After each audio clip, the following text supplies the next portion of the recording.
በኢትዮጵያ ውስጥ ታዋቂ ሰው ካልሆንክ በስተቀር ወይም ደግሞ ፕሮፋይል ወይም ያንተ እውቅና አነስተኛ ከሆነ ከዛ በኋላ የሚጮህልህ ኃይልም ስለማይኖር መንግስት እንደፈለገ ሊያደርግህ ይችላል፣ ሊገልህ ይችላል፣ ወይም ደግሞ አስሮ ሊያሰቃይ ይችላል። እንደሚራራልህ ሰው ነው የሚወሰነው እንጂ ህጉ እንደሚለው አይደለም።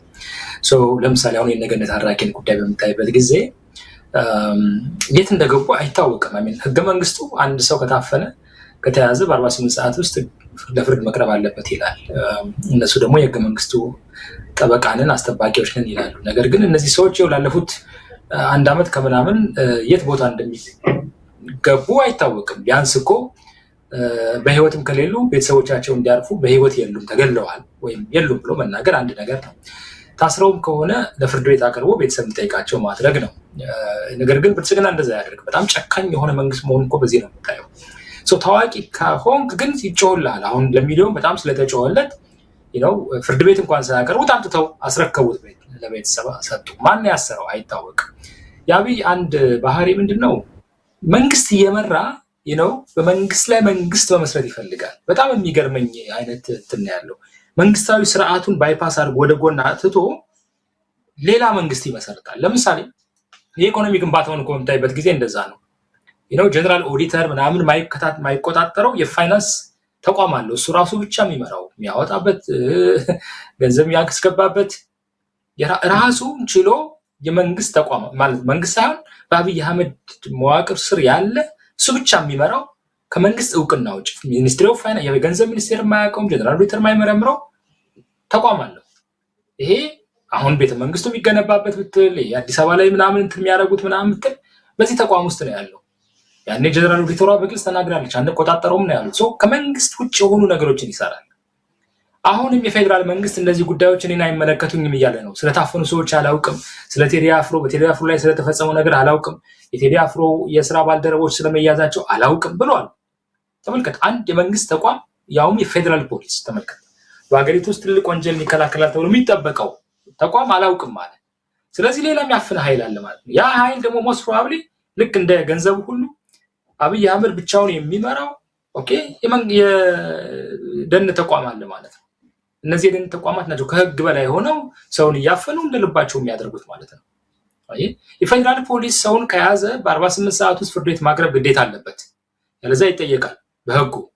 ያው ይጠየቃል ዝም ብለህ እንደው ለይስሙላም ቢሆን። ነገር ግን ፌዴራል ፖሊስ ራሱን ነፃ እያወጣ ነው። ደመላሽ እያለ ያለው አልያዝኩም ነው የሚለው። ነገ ከነገ ወዲያ ተጠያቂነት ይመጣል ያላውቅም ነው እያለ ያለው። ስለዚህ ሌላ ኃይል አለ ኢትዮጵያ ውስጥ አፈና የሚያካሂድ የሚገድል የሚያስር ሌላ ኃይል አለ። ይሄ ኃይል ነው እንግዲህ እችን ሀገር እየበጠበጣት ያለው። ይሄ ኃይል ደግሞ በማን ነው የሚመራው ብትለኝ 100% እንደው ማምነው በውስጥ የሚነግረኝም አብይ አህመድ እንደሚመራው ነው። ወይ አብይ ወይ ደግሞ በጣም ሎያል የሆኑ ይሄን ስርዓት ለማስጠበቅ ወደኋላ የማይሉ በጣም ጥቂት ታማኝ የሆኑ ኃይሎች እየመሩት ያለ ነው የሚመስለኝ። ይሄ የሚያመለክተው ግን ምንድነው ብትለኝ ኢቭን በመንግስት ውስጥ ያሉ ሰዎች እንኳን ደህንነት እንደማይሰማቸው ነው። ይህን መንግስት የሚተቹ ቢኖሩ ነገ ከነገ ወዲያ እጣ ፋንታቸው ምን ሊሆን እንደሚችል የሚያሳይ ነው። አብይ አህመድ መንግስታዊ ተቋማትን እየዘለለ በራሱ መንገድ የሚፈጽመው አፈናና ግድያ ሌሎቹ በጣም እንደ ምንድነው ታዛዥ አገልጋይ አደግዳጊ ሆነው እንዲኖሩ የሚያደርጋቸው ነው። ይሄ ነው እንግዲህ አንዱ መለያው። ሁለተኛው ትልቁ ነገር ባለፉት 8 ዓመታት ኢትዮጵያ ውስጥ ሚዲያው ሳይዘግበው የሰብአዊ መብት ድርጅቶች ሪፖርት ሳያደርጉ ያለቀው ኢትዮጵያዊ ቁጥሩ እጅግ ብዙ ነው። የታፈነው ኢትዮጵያዊ ቁጥሩ እጅግ ብዙ ነው። አይ ቲንክ እነ ዶክተር ዳንኤል በቀለ በነበሩበት ጊዜ የተወሰነው ይመረመር ነበር። በኢትዮጵያ ሰብአዊ መብት ኮሚሽን ይወጣ ነበር ሪፖርቱ። እንደምንም ሄደው ኦሮሚያ እስር ቤት እንደምንም ሄደው አማራ ክልል ወይም ደቡብ እየሄዱ ይጠይቁ ነበር። ደፋሮች ነበሩ። አሁን ያንን ተቋም በራሱ ሰዎች አስያዘ።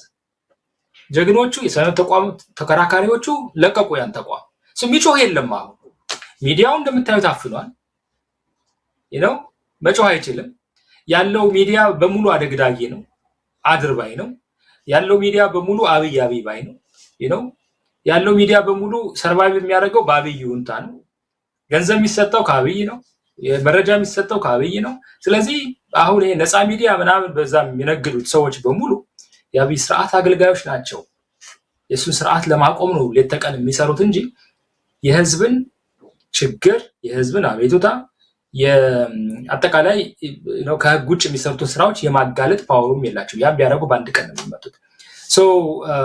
ተቋማቱ ስለተዳከሙ እነዚህ ሰዎች የፈለጉትን እያደረጉ ቀጥለዋል እና ትልቅ ወንጀል ነው ኢትዮጵያ ውስጥ። መቼም ይሄ መንግስት በሆነ አጋጣሚ ወድቆ ያው እንደምታውቀው ኢትዮጵያ ውስጥ የአንድ መንግስት ስርዓት እድሜ የዛ መሪ እድሜ ነው አይደል? መንግስቱ ኃይለማርያም ከሀገር ሲወጣ ኦኬ የአፄ ኃይለ ሥላሴ ያው መፈንቅለ መንግስት ተካሄደ ምናምን ግድ የለም ስርዓት። ግን መንግስቱ ኃይለማርያም ከሀገር ሲወጣ ፈረሰ ስርዓቱ። መለስ ዜናዊ ህይወቱ ሲያልፍ ኢህአዴግ ተንቆጣቆጠ። ኦኬ አሁን አብይ አህመድ ዩኒቨር ነው። በስ ግለሰብ ነን እኔም አንተም ነገ ኤቭሪባዲ ነገ ምን እንደሚሆን አታውቅም። ነገ ሳይሆን አራ ከሰከንድ በኋላ ምን እንደሚፈጠር አታውቅም። ህይወታችን በእኛ እጅ አይደለም ያለው። ኦኬ የብልጽግና እድሜ አብይ አህመድ እድሜ ነው። ነገ ያልታሰበ ነገር ሊመጣ ይችላል ኢትዮጵያ ውስጥ። ያን ጊዜ በሚመጣበት ጊዜ ይሄ ሁሉ ወንጀል ምርመራው አዲስ ስርዓት ሲመጣ ደግሞ መመርመሩ አይቀርም። ያን ጊዜ እነዚህ አሁን የሚያደገድጉ ሰዎች አልሰማንም ሊሉ አይችሉም። እኔ በጣም የማዝነው እንደውም ከሁሉ የኛዎቹን ምናምን ተዋቸው እንደ ሙስጠፌ ለምሳሌ በጣም የሚገርመኝ ውጭ ሀገር የኖረ ነው፣ የተማረ ነው፣ ዳይናሚክ ነው፣ ጎበዝ ነው፣ ስለ ዲሞክራሲ ያውቃል። ወደ ስልጣን እንደመጣ የአብዲሌን ወንጀል ለማጋለጥ የቀደመው አልነበረም። ስለ አብዲሌ እዛ እንደ ጉድጓዱ ሰዎችን አስሮ ሲያሰቃይ ነበረ ምናምን እያለ ብዙ ዜና ሰርቷል። አንተ ከሙስጠፌ በቃ አይደል ትልቅ ለውጥ ነው የምጠብቀው፣ ትልቅ ዲሞክራቲክ በቃ በጣም ብዙ እንዲህ አይነት ነገሮች እንዲሰሩ ምናምን በቃ ቢሰሩ እንኳን የሚያወግዝ ሰው አድርገህ ነው የምጠብቀው። ግን አይደለም እውነታው እንደዛ አይደለም። ሶማሌ ክልል ውስጥ የሚፈጸመውን ብታይ ከዛም ሌሎች አካባቢዎች የሚፈጸመውንም እነ ሙስጠፌም አፕሩቭ እያደረጉት ቀጥለዋል። ጤነኛ ሰው እኮ የለም። እነ ብርሃኑ እነ ምናምን ተዋቸው፣ ጀስት እነሱን ተዋቸው። ድሮ ብዙ አጠራጣሪ ስብናዎች ስለነበሯቸው ተዋቸው፣ ግድ የለም ፎርጌት። ግን እንደነ ሙስጠፌ አይነት ወጣት በደንብ ከድሮም ስርዓት ያልተነካካ ወይም ደግሞ ከዛም ትውልድ ብዙ እንትን ያላለ ሰው ለእውነት ይቆማል ብለህ ጠብቅ ነበር ፕሮፋይሉን ስታየው። ግን አይደለም። ነገር ግን እነ ሙስጠፌም ነገ ይሄ ስርዓት ሲወድቅ አላወቅንም ሊሉ አይችሉም። ልክ በአዴኖች እንደዛ ነበር ያሉት። ይሄ ሁሉ ሲፈጸም አናውቅም ነበር ነው ያሉት። ተጸጽተናል ብሎ ነበር። አስታውሳለሁ አቶ ደመቀ ንግግር ሲያደርግ ይሄ ሁሉ ሲፈጸም አናውቅም ብሎ ነበር። ይሄ ሁሉ ሲሆን ምንም እንደማያውቁ ነበር። አሁን ያሉትም እየነገርናቸው ነው። ነገ ምን እንደሚሆን አይታወቅ፣ አናውቅም ነበር ሊሉ አይችሉም። በጣም ብዙ እየተገደሉ፣ በጣም ብዙ የታፈኑ፣ በጣም ብዙ የተጎሳቆሉ ያሉ ዜጎች አሉ። ለነዛ ድምፅ መሆን ካልቻሉ ነገ አንድ ነገር በሚፈጠርበት ጊዜ አናውቅም ማለት ከጥያቄነት የሚያድን አይመስለኝም። ፒተር የጊዜ ጉዳይ ነው። ደርግ ስልጣን ላይ ባለ ወቅት የሀገር ብቸኛ ወዳጅ ጠበቃ ሆኖ ራሱን ይቀርጽ ነበረ። ሕግን በመጠበቅም እንዲሁም ደግሞ ለሀገሪቷ በመቆርቆርም ነው ራሱን ይስል የነበረው። ግን ኢህአዴግ ወደ ስልጣን ሲመጣ የነበሩ የጨለማ ቤቶች ከሕግ ማቃቸው መግረፊያ ቤቶች እነኚህ ናቸው ብሎ በፎቶ በማስረጃ አድርጎ እንድንጎበኛቸው ሙዚየም ሰራላቸው፣ አሳየን። ኢህአዴግ ደግሞ እንግዲህ የዶክተር አብይ መንግስት ሲመጣ ስለነበሩ የግፍ እስራቶች፣ ግርፋቶች፣ ገራፊዎች እና ድብቅ ማሰሪያ ቤቶች ጭምር በኢቲቪ ሳይቀር እየተዘገበ አደባባይ ወጣለን። ይሄ መንግስት አሁን ደግሞ ፍጹም በህግ ጠባቂነት፣ በሀገር ወዳጅነት እና ለሀገር ተቆርቋሪነት፣ ለሰዎች አሳቢነት ራሱን ይስላል። ይሄ ከዚህ በፊት የነበሩ መንግስታት ሁሉ ባህሪ ነበር። ቀደም እንዳልከው ፋሲል፣ በጊዜው ደግሞ የዚህ መንግስት ድብቅ እስር ቤቶች ይገለጣሉ። የሚገርመው ጊዜው በኢህአዴግም በደርግም ከነበረው ይልቅ አሁን ማህበራዊ ሚዲያው የቴክኖሎጂው መዘመን ሰዎች መንግስት እስኪወድቅ መጠበቅ ሳይኖርባቸው በአደባባይ ያሉበትን ሁኔታ የነበረበትን ነገር የማጋለጥ እድል ያገኙበትና የቻሉበት ጊዜ ስለሆነ ይሄ መንግስት ስልጣን ላይ ሆኖ ብዙ ወንጀሎቹ አደባባይ እየተገለጡ አሉ።